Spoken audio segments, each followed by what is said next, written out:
আসসালামু আলাইকুম প্রিয় দর্শক, সকলকে স্বাগত জানাই অভিবাসী আপডেটের নতুন ভিডিওতে। যারা এই ভিডিওতে যুক্ত হয়েছেন দেশ এবং প্রবাস থেকে, জানিয়ে দিব গত 24 ঘন্টার গুরুত্বপূর্ণ আপডেটগুলো এই ভিডিওর মাধ্যমে।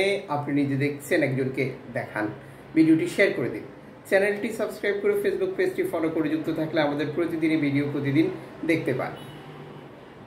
আপনি কোন দেশ থেকে এই ভিডিওতে যুক্ত হয়েছেন কমেন্টস করবেন, ইনশাল্লাহ আপনার কমেন্টসে রিপ্লাই করব। আলহামদুলিল্লাহ, ধারাবাহিকভাবে লিবিয়া থেকে ইতালি আসার ক্ষেত্রে বাংলাদেশ 1 নম্বর স্থান দখলে রেখেছে, যেটি নিঃসন্দেহে অবৈধভাবে আসা বাংলাদেশিদের জন্য একটি বড় সুখবর।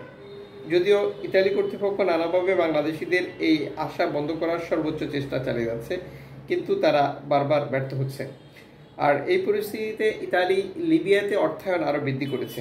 লিবিয়াতে অর্থায়ন বৃদ্ধি করার ফলাফল পাওয়া যাচ্ছে ভূমধ্যসাগর আন্তর্জাতিক সমুদ্র সীমানায় লিবিয়ান কোস্টগার্ড কোনো আইন না মেনে নৌকাগুলোর উপরে হামলা করা, ডুবিয়ে দেওয়া সহ অগ্নিসংযোগের মতো ঘটনা ঘটছে।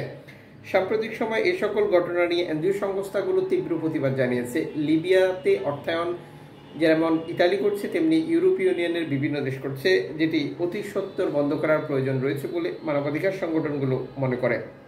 যে ধারাবাহিকতায় লিবিয়ায় এই নিষ্ঠুরতা, নির্যাতন এবং লিবিয়ার ভেতরেও এনজিও সংস্থাগুলোর এই বক্তব্য থাকলেও ইতালি কর্তৃপক্ষ এটার পেছনে যুক্তি দেখাচ্ছে যে তারা সহিংসতা বন্ধ, পরিস্থিতি ভালো বা স্বাভাবিক রাখার জন্য এই কাজ করছে। প্রিয় দর্শক, আপনার কি মনে হয় ইতালি কর্তৃপক্ষ যে যুক্তি দেখাচ্ছে এটা আদৌ সঠিক?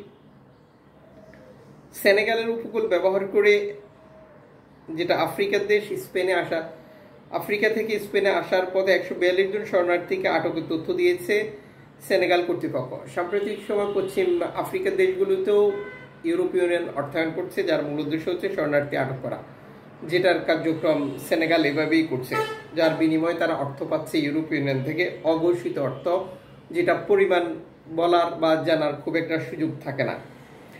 এদিকে সরাসরি লিবিয়া থেকে একটি গেম 64 জন শরণার্থী ইতালির জলাতে পৌঁছানোর তথ্য নিশ্চিত করেছে ইতালি কর্তৃপক্ষ, যেখানে বাংলাদেশ সহ বিভিন্ন জাতীয়তার অভিবাসী ছিল বলেও নিশ্চিত করা হয়েছে। ব্যালিয়ারিক দ্বীপপুঞ্জে 3টি নৌকায় রেকর্ড সংখ্যক শরণার্থী প্রবেশের তথ্য দিয়েছে স্প্যানিশ কর্তৃপক্ষ সর্বশেষ তথ্যে। এদিকে শেওয়াজ একটি বার্তা নিশ্চিত করেছে, তারা উদ্ধার অভিযান পরিচালনাকালীন একটি নৌকায় অগ্নিসংযোগের ঘটনা ঘটিয়েছে লিবিয়ান কোস্টগার্ড, যেটি স্পষ্টই মানবাধিকারের লঙ্ঘন। শেওয়াজ নিশ্চিত করেছে সেখানে 66 জন শরণার্থী ছিল, সবাইকে উদ্ধার করেছে। বর্তমানে সবাই এনজিও সংস্থাটির জাহাজে রয়েছে, তাদের পরবর্তীতে ইতালিতে হস্তান্তর করা হবে। এভাবেই লিবিয়ান কোস্টগার্ড অত্যাচার চালিয়ে যাচ্ছে, যেটি নিয়ে বর্তমান পরিস্থিতি উদ্বেগ, উৎকণ্ঠা আরও বৃদ্ধি পাচ্ছে। বিশেষ করে যখন এনজিও সংস্থার সংকটে ভূমধ্যসাগরে নৌকা ডুবি এবং শরণার্থী মৃত্যু, নিখোঁজের একটি রেকর্ড সৃষ্টি হচ্ছে, ঠিক সেই সময় লিবিয়ান কোস্টগার্ডদের এই ধরনের নির্যাতন, যেটা সহিংসতা, শরণার্থী মৃত্যুকে আরও কয়েক গুণ বৃদ্ধি করবে, যা এই খাত সংশ্লিষ্টরা মনে করে।